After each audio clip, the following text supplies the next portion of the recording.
Hello everyone.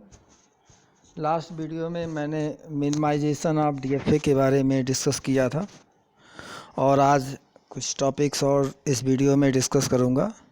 जैसे first topic है distinguishing one string from another और इसके बाद माही-नीरोड थ्योरम डिस्कस करूंगा। तो distinguishing one string from another means ये है कि दो स्ट्रिंग अगर दी गई हों तो मैन्युअली तो आप पता कर सकते हैं कि कैसे दोनों स्ट्रिंग अलग अलग हैं, लेकिन अगर मशीन के लिए एल्गोरिथम बनाना हो तो उसी पे बेसिस ये थ्योरम है। तो जैसे यहाँ पे देखिए डेफिनेशन में distinguishing one string from another में क्या लिया गया है कि सपोज दैट एक लैंग्वेज यल है और वो समय सिग्मा एस्ट्रिक पे बेस्ड ऑन है, मतलब सिग्मा इनपुट अल्फ़ाबेट सेट है और उसी सिग्मा एस्ट्रिक में से ही दो स्ट्रिंग ली गई हैं एक्स और वाई। तो एक चीज़ समझना है कि यल एक लैंग्वेज है और सिग्मा एस्ट्रिक का सबसेट है लैंग्वेज यल। तो यहाँ पे आप ये समझ सकते हैं सिग्मा एस्ट्रिक जैसे सेट थियरी, चूँकि ये सब सेट थियरी ही है, सेट थियरी से आप इसको अलग नहीं कर सकते हैं। सेट थियरी में को हमेशा ध्यान में रखना रहेगा। सेट यानी कि सिग्मा एस्ट्रिक यहाँ पे यूनिवर्सल सेट की तरह से काम कर रहा है और यल जो है वो एक सेट है, पर्टिकुलर सेट है जिसमें कुछ सेट ऑफ स्ट्रिंग्स हैं। तो यूनिवर्सल सेट में से दो स्ट्रिंग्स एक्स एंड वाई लिए गए हैं और इसको डिस्टिंग्विश करना है, ये पता करना है कि दोनों अलग अलग हैं। तो उसी के लिए थ्योरम है।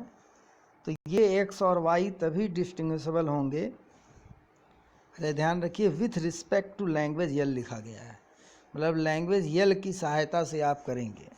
विथ रिस्पेक्ट टू लिखा गया है लेकिन हेल्प लैंग्वेज यल का लेंगे, उसी की मदद से आप करेंगे।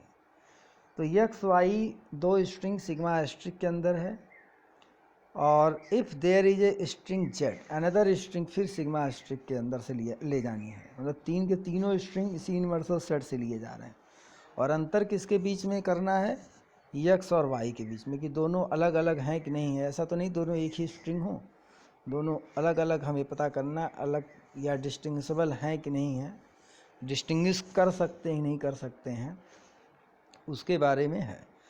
तो एक्स वाई जेड तीनों जो हैं उसी सिग्मा एस्ट्रिक के अंदर से लिए गए हैं और मदद ली जाएगी किस लैंग्वेज की, किसकी लैंग्वेज यल की। तो these two strings will be distinguishable if either xz or yz belongs to यल, मतलब xz या yz में से कोई एक ही यल के अंदर हो। दोनों के दोनों अगर यल के अंदर होंगे तो भी आप डिस्टिंग्विश नहीं कर सकते हैं, अगर दोनों के दोनों नहीं होंगे यल के अंदर तो भी आप डिस्टिंग्विश नहीं कर सकते हैं। दोनों के दोनों जो में से दोनों के दोनों यानी कि एक्स जेड वाई जेड की बात हो रही है, एक्स जेड वाई जेड में से कोई एक ही स्ट्रिंग यल के अंदर हो तो तभी आप उसको डिस्टिंग्विश कर सकते हैं। तो ये आपको दिमाग में रखना रहेगा कि two string x and y are distinguishable if another string z such that x z either xz or yz is in L, not both will be in L, not both will not in L. तो नहीं कि दोनों के दोनों यल के अंदर हो तो भी आप नहीं कर सकते हैं, दोनों के दोनों यल के अंदर ना हो तब भी नहीं कर सकते हैं। फिर रफली इसको देख लीजिए कि जैसे एक्स वाई जेड तीन स्ट्रिंग लिए जा रहे हैं लेकिन डिस्टिंग्विश पता करना है एक्स एंड वाई डिस्टिंग्विशेबल हैं कि नहीं है।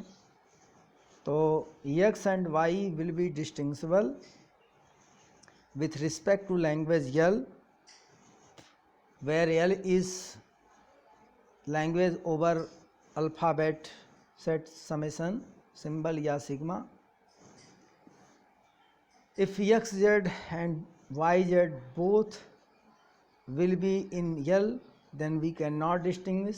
If x z and y z both are not in L, we cannot distinguish.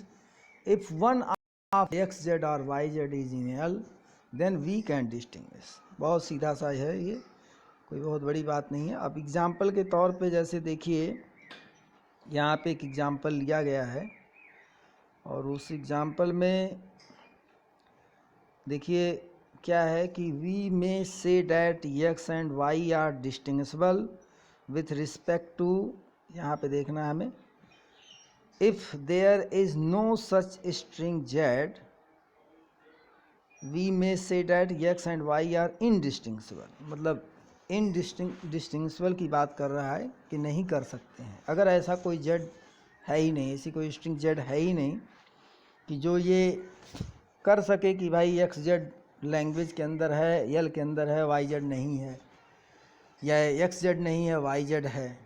अगर ऐसी बात नहीं कर पा रहा है, कोई भी इस तरह का जेड नहीं है, तो जान लीजिए एक्स और वाई को डिस्टिंग्विश आप नहीं कर सकते हैं.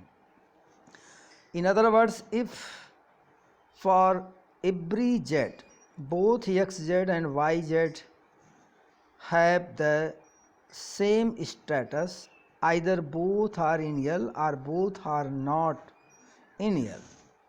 मतलब कि हर एक जेड के लिए, जितने भी जेड हैं, इवन डैट ये कहीं पे भी नहीं कहा गया है कि एक्स वाई जेड. अब भाई एक्स वाई को डिस्टिंग्विश करना है तो एक्स वाई तो आप अलग अलग लोगे ही, लेकिन अगर बाई द कहीं ऐसा लिखा नहीं गया है कि x y and z are not same और मे नॉट बी सेम, ऐसा कुछ नहीं लिखा गया. अब मान लीजिए आपने जो एक्स लिया वही वाई ले लिया, वही जेड ले लिया, तो निश्चित है वो डिस्टिंग्विश आप नहीं कर पाओगे. क्योंकि फॉर एग्जांपल अगर एक्स की वैल्यू ए है और वाई की वैल्यू भी ए आपने ले लिया, जेड की वैल्यू भी ए ले लिया. अब बताइए एक्स जेड, ये एक्स है, ये वाई है, ये जेड है. अब एक्स जेड बनाएंगे तो 4 टाइम्स ए मिलेगा, वाई जेड बनाएंगे तो 4 टाइम्स ए मिलेगा. अब अगर ये एल के अंदर है तो ये भी एल के अंदर होगा, अगर ये एल के अंदर नहीं है तो ये भी नहीं होगा. तो निश्चित तौर पे आप डिस्टिंग्विश नहीं कर पाएंगे. सही बात है, एक्स वाई दोनों एक ही हैं तो कहाँ डिस्टिंग्विश कर पाएंगे. लेकिन अगर बाय द वे ऐसा होता है, जेड तो आप कुछ भी करिए, जेड से कोई फ़र्क ही नहीं पड़ेगा, क्योंकि x z x y same है और जेड दोनों में सेम ही ले रहे हैं. एक्स जेड के लिए भी वाई जेड के लिए भी तो बनेगी एक ही स्ट्रिंग. लेकिन अगर ऐसा है कि एक्स वाई दोनों अलग अलग हैं, जैसे ए और ए बी, ये एक्स है और ये वाई है, दोनों अलग अलग आपने लिया.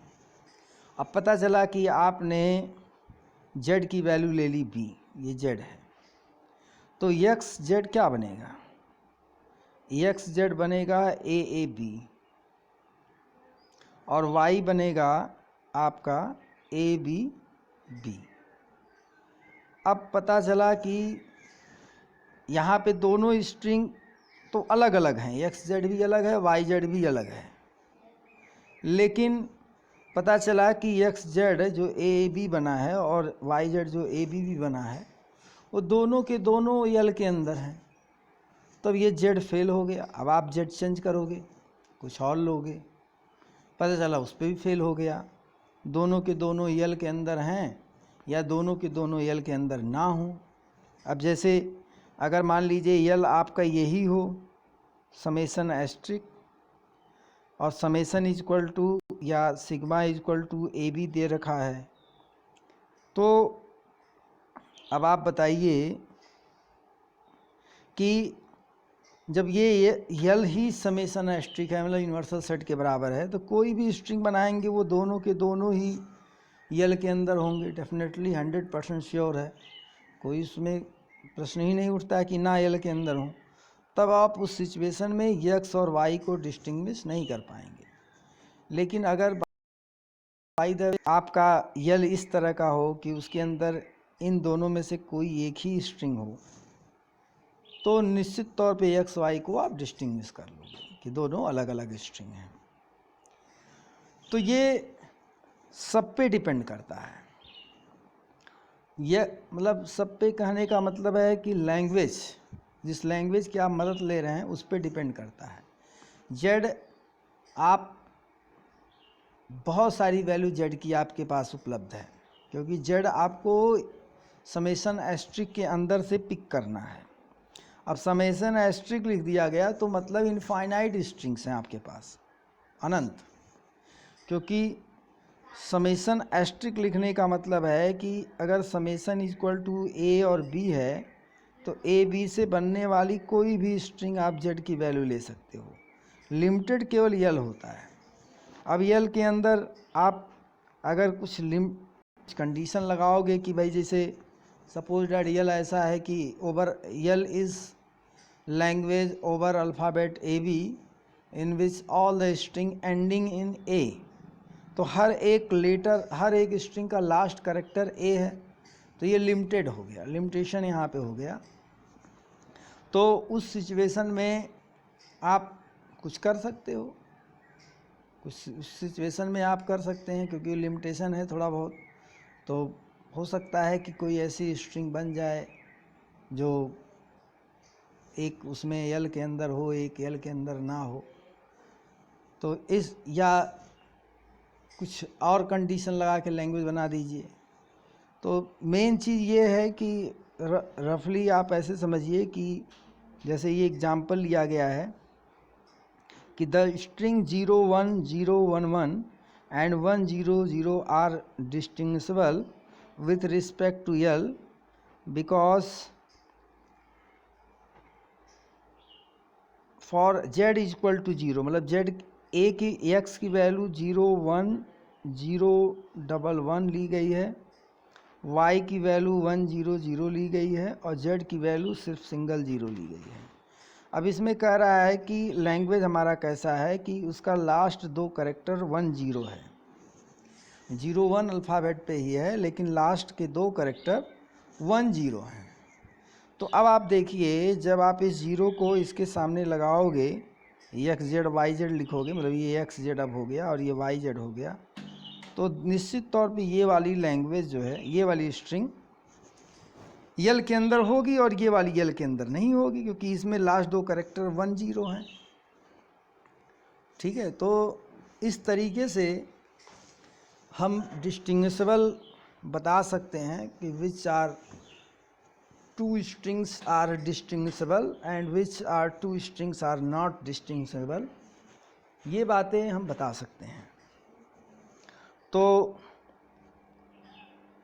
कहने का मतलब ये है कि हमें लैंग्वेज की अंडरस्टैंडिंग समझ में आनी चाहिए कि जैसे लैंग्वेज हमारा क्या है, किस लैंग्वेज के रिस्पेक्ट, क्योंकि लैंग्वेज आपको ही चुनना है।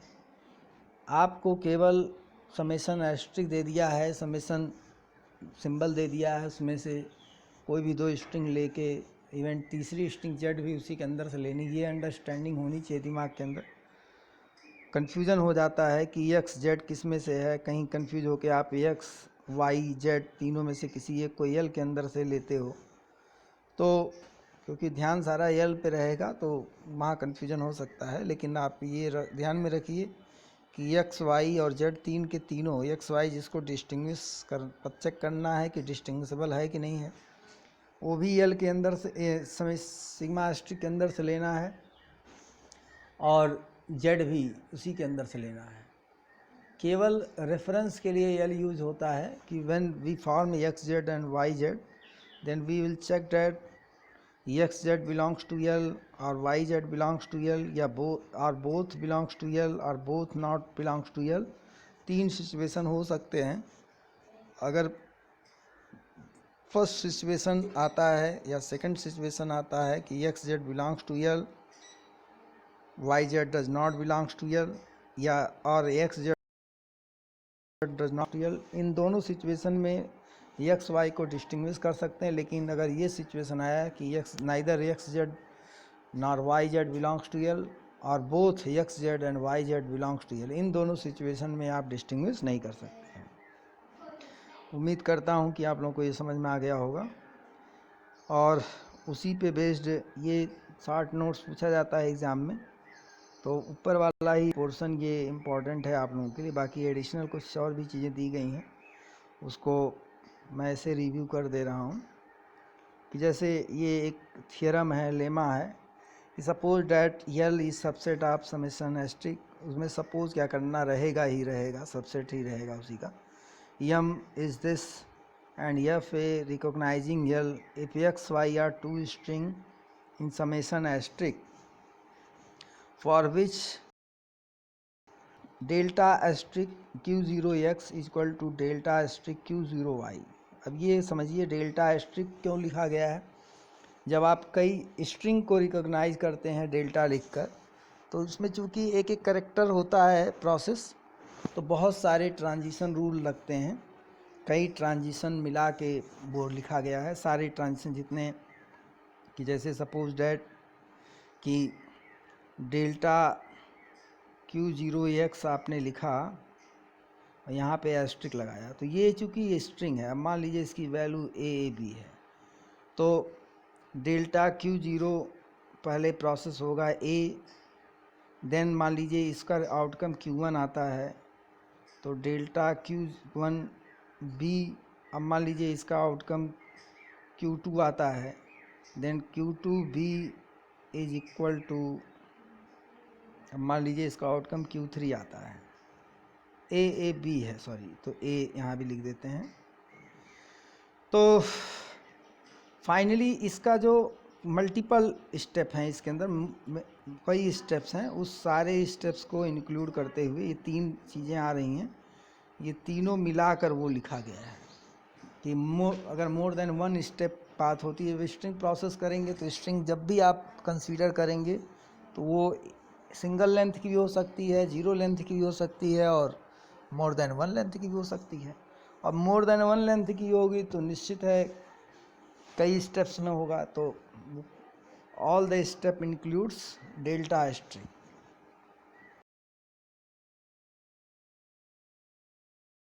मतलब आपको समझ में आ गया होगा कि उसके अंदर कई स्टेप्स हैं, और उन कई स्टेप्स के बाद फाइनली आपको कोई ना कोई एक स्टेट ही मिलेगा, स्टेप चाहे एक हो चाहे 1000 हो, लेकिन आउटकम सिंगल स्टेट ही आएगा अगर DFA है। इसी तरीके से इसमें एक कोई स्टेट मिलेगा, और दोनों स्टेट अगर इक्वल हैं then x and y are indistinguishable with respect to L। ये भी एक बात कह रहा है कि अगर एक ही स्टेट पे पहुंच रहे हैं तो दोनों इनडिस्टिंग्विशेबल होंगे, अगर अलग अलग स्टेट पे पहुंचते तो डिस्टिंग्विशेबल होते। कहने का मतलब ये है, बहुत सीधा सा है। तो आप लोग ये सब पढ़िएगा, और यहाँ पे इसका प्रूफ भी दिया गया है,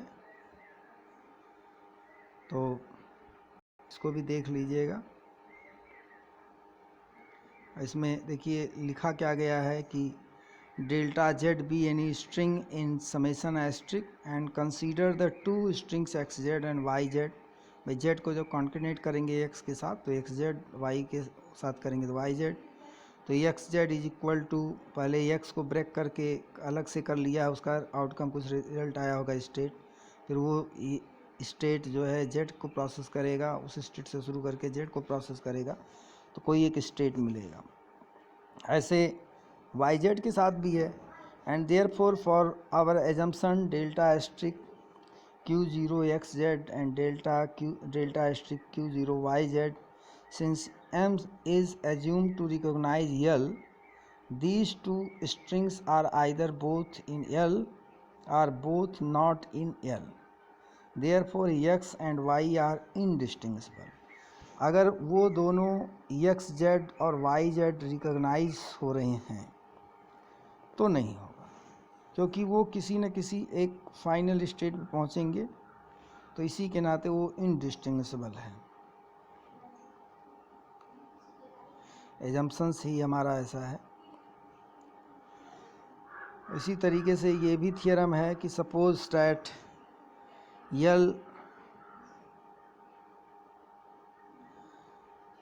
is equal to summation asterisk and for some positive integer n, there are n strings in summation asterisk, any two of which are distinguishable with respect to L, then there can be no FA recognizing L with fewer than n state।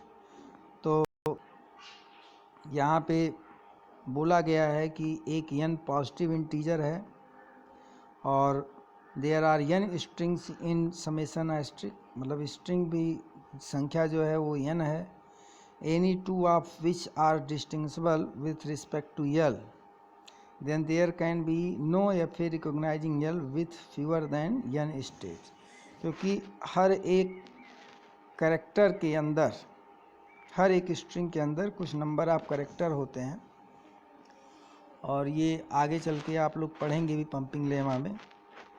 तो n character हैं तो n+1 state की ज़रूरत पड़ती है। खैर उस तरह की चीज़ ये नहीं है, लेकिन वो सब आप पढ़ेंगे। तो यहाँ पे क्या है कि n एक पॉजिटिव इंटीजर है और उसमें जो समेशन एस्ट्रिक लिया गया उसके अंदर n स्ट्रिंग्स हैं, तो उसके अंदर से कोई भी दो स्ट्रिंग डिस्टिंग्विशेबल हैं, ये सपोज कर लिया गया है। तो अब हर स्ट्रिंग जो है एनी टू स्ट्रिंग, तो अगर अलग अलग स्टेट पे जाएंगे, उसी से ये कोरिलेट किया गया है पिछले वाले से। अगर अलग अलग स्टेट पे जाएंगे तभी डिस्टिंग्विशेबल होगा, और अगर डिफरेंट स्टेट पे जाएंगे, सेम स्टेट पे जाएंगे तो डिस्टिंग्विशेबल नहीं होगा।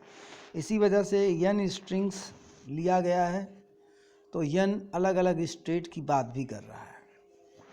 n अलग अलग स्टेट की बात इसी नाते कर रहा है कि there can be no FA recognizing L with fewer than n state, उससे कम स्टेट रहेगा तो रिकॉग्नाइज नहीं करेगा। तो खैर, लेकिन जो सबसे इम्पॉर्टेंट है वो पहला वाला ही थ्योरम है, लेकिन रिकॉग्नाइजिंग बेस पे ये सारी चीज़ें हैं, तो कम से कम थ्योरम आप ज़रूर ध्यान में रखिएगा। बात करते हैं माहिर-निरोध थ्योरम की। माहिर-निरोध थ्योरम जो है वो बेसिकली एक थ्योरम है जो बताता है कि कोई रेगुलर है कि नहीं है। आपको इनपुट में एक लैंग्वेज दिया जाएगा और आउटपुट जो है वो चेक करना रहेगा कि रेगुलर है कि नहीं, तो आउटपुट यस या नो में मिलेगा, और अगर रेगुलर होगा तो यस मिलेगा, नहीं रेगुलर होगा तो नो मिलेगा। तो अब कोई भी लैंग्वेज रेगुलर है कि नहीं है, ये किस बात पर निर्भर करेगा, क्योंकि ये थ्योरम इक्विवेलेंस क्लास पे डिपेंड अपान है। आप लैंग्वेज को इक्विवेलेंस क्लासेस में डिवाइड कर लेते हैं कि जैसे फॉर एग्जांपल, अगर ये एक जैसे एग्जांपल लिया गया है कि इसमें AB दो क्लास CA और CB बनाया गया है, तो ये लैंग्वेज जो आपका था, लैंग्वेज ये था एक्चुअल में A + B asterisk A + B asterisk B, ये दो रेगुलर एक्सप्रेशन का सम करके, यूनियन करके एक अनदर रेगुलर एक्सप्रेशन बनाया गया है जो कि लैंग्वेज L को रिप्रेजेंट कर रहा है। तो इस लैंग्वेज को अगर ब्रेक करेंगे अलग अलग क्लासेस में, तो दो क्लासेस बनेंगे। एक वो क्लास बनेगा जिसमें लैंग्वेज का हर एक स्ट्रिंग A में एंड हो रहा है, और दूसरा क्लास वो बनेगा जिसमें लैंग्वेज का हर एक स्ट्रिंग B में एंड हो रहा है। तो इस तरह से अलग अलग क्लास में आप अपने लैंग्वेज को ब्रेक करते हैं, और अगर ये नंबर ऑफ क्लासेस फाइनाइट हैं तो आपका लैंग्वेज जो होगा रेगुलर होगा। नंबर ऑफ क्लास नहीं, बल्कि नंबर ऑफ इक्विवेलेंस क्लास कहना है। अब इक्विवेलेंस क्लास क्या है, उसमें हर एक क्लास में डेफिनेट नंबर ऑफ स्ट्रिंग्स होंगे, मतलब स्ट्रिंग्स होंगे डेफिनेट। क्या कहने का कि फाइनाइट और फाइनाइट के सेंस में नहीं हो रहा है, क्योंकि उसके हर क्लास के अंदर स्ट्रिंग्स की संख्या फाइनाइट भी हो सकती है, इनफाइनाइट भी हो सकती है। तो लेकिन नंबर ऑफ क्लास फाइनाइट होना चाहिए। तो अगर हमारा जो है क्लास, जिस क्लास की हम बात करें इक्विवेलेंस क्लास है, जो कि वो इक्विवेलेंस कहने का सेंस ये है कि वो तीन प्रॉपर्टी को फोल्ड करे, रिफ्लेक्सिव, सिमेट्रिक और ट्रांजिटिव। हर एक स्ट्रिंग, जैसे अगर एक्स वाई दो स्ट्रिंग हैं और रिफ्लेक्सिव सिमेट्रिक ट्रांजिटिव ये एक रिलेशन होता है, रिलेशन की प्रॉपर्टी होती है। तो x and y relation are will be equivalence class equivalence relation when for every two string x y it hold property of reflexive symmetric and transitive। अब ये x और y, x is related to y, how मतलब relation को कैसे define किया गया है, relation x and y is related to x is related to y by relation r। तो रिलेशन r का यहाँ मतलब क्या है कि delta q x is equal to q i, delta q i होना चाहिए। कि मतलब आप स्ट्रिंग x को और y को प्रोसेस करेंगे क्यू स्टेट से तो एक ही स्टेट पे पहुंचना चाहिए। तो अगर ऐसा है तो आपका रिलेशन r जो है वो मतलब रिलेशन r इस तरीके से डिफाइन है। अब रिलेशन r सिमेट्रिक, रिफ्लेक्सिव और ट्रांजिटिव हो, इसके लिए क्या शर्त है। अब आप एक्स वाई को ही ध्यान में रखते हुए अगर आप ये करेंगे तो आपको ये सारी बातें मिलेंगी कि जैसे देखिए एक्स भाई क्या होना चाहिए रिफ्लेक्सिव होने के लिए, एक्स आर एक्स, यानी कि एक्स आर एक्स का मतलब क्या है, delta q x equal to delta q x होना चाहिए। संदेह ही नहीं है भाई, एक्स एक ही स्ट्रिंग आप ले रहे हैं, दो बार आप करेंगे इस काम को, एक बार लेफ्ट साइड के लिए एक बार राइट साइड के लिए, तो क्या दूसरे अलग अलग स्टेट पे थोड़ी जाएगा, उसी स्टेट पे जाएगा, सेम स्टेट पे जाएगा। So delta q x equal to delta q x. फिर इसी तरीके से अगर delta q x is equal to delta q y है तो delta q y is equal to delta q x भी होना चाहिए टू बी सिमेट्रिक, रिलेशन को सिमेट्रिक होने के लिए। Delta q y equal to delta q x, तो सीधी सी बात है डेल्टा क्यू एक्स कोई एक वैल्यू होगी, मान लीजिए Q1 है तो इसकी भी वैल्यू Q1 होगी। अब आप इसको उठा के एलएचएस में लिख देंगे तो delta q y equal to Q1 ही तो मिलेगा, कुछ और थोड़ा, तो ये भी तो वही Q1 मिलेगा, कुछ और तो मिलेगा नहीं। तो अगर ये है, if this exist delta q x equal to delta q y, तो निश्चित है delta q y equal to delta q x भी होगा, क्योंकि वो तो एक वैल्यू है, स्टेट की वैल्यू है, तो इसी नाते सिमेट्रिक हो जाता है। ठीक उसी तरीके से delta q x is equal to अगर डेल्टा क्यू आई है और delta q i is equal to delta q z है, डेल्टा क्यू जेड, तो delta q x is equal to delta q z होना चाहिए टू बी रिलेशन ट्रांजिटिव। तो इसमें भी कोई संदेह नहीं, अगर इसकी वैल्यू Q1 है तो इसकी भी वैल्यू Q1 होगी। तो अगर डेल्टा क्यू आई एक बार Q1 निर्धारित हो गया तो यहाँ भी Q1 ही होगा, तो ये भी इक्वल होने के नाते Q1 ही रहेगा, ये भी Q1 ही रहेगा। अब ये Q1 है तो निश्चित तौर पे दोनों ही Q1 आ रहे हैं, QZ भी आ रहा है और QX पहले से Q1 है, तो ट्रांजिटिव हो जाएगा। तो इस तरह से रिलेशन जो होता है यहाँ पे वो सिमेट्रिक होता है, इक्विवेलेंस होता है, इक्विवेलेंस रिलेशन होता है, रिफ्लेक्सिव सिमेट्रिक और ट्रांजिटिव होने के नाते। तो कोई भी रिलेशन जो है, जो इस तरह का रिलेशन है, वो अगर इक्विवेलेंस है तो जो उस लैंग्वेज के अंदर स्ट्रिंग्स आ रहे हैं वो सब इक्विवेलेंस क्लास टाइप के होंगे, और इक्विवेलेंस क्लास कहने का मतलब है सब वो सब स्ट्रिंग, एक जो भी एक क्लास में स्ट्रिंग जितने भी होंगे एक दूसरे के इक्विवेलेंट होंगे, माने जाएंगे, क्योंकि वो कोई भी दो स्ट्रिंग लेके आप टेस्ट करेंगे तो रिफ्लेक्सिव सिमेट्रिक ट्रांजिटिव तीनों प्रॉपर्टी होल्ड करेगी उस रिलेशन के रिस्पेक्ट में, जो रिलेशन आपको बताया गया है कि r is such that delta q x equal to x in x r y r such that delta q x equal to delta q y. यहाँ पे देखिए डायग्राम बनाया गया है, तो इसमें भी ये तो खैर ये इस एग्जाम्पल का डायग्राम नहीं है। इसमें देखिए A asterisk B plus B asterisk B, ये दो क्लास बन रहा है। ए एस्ट्रिक ए है, सॉरी ए एस्ट्रिक ए।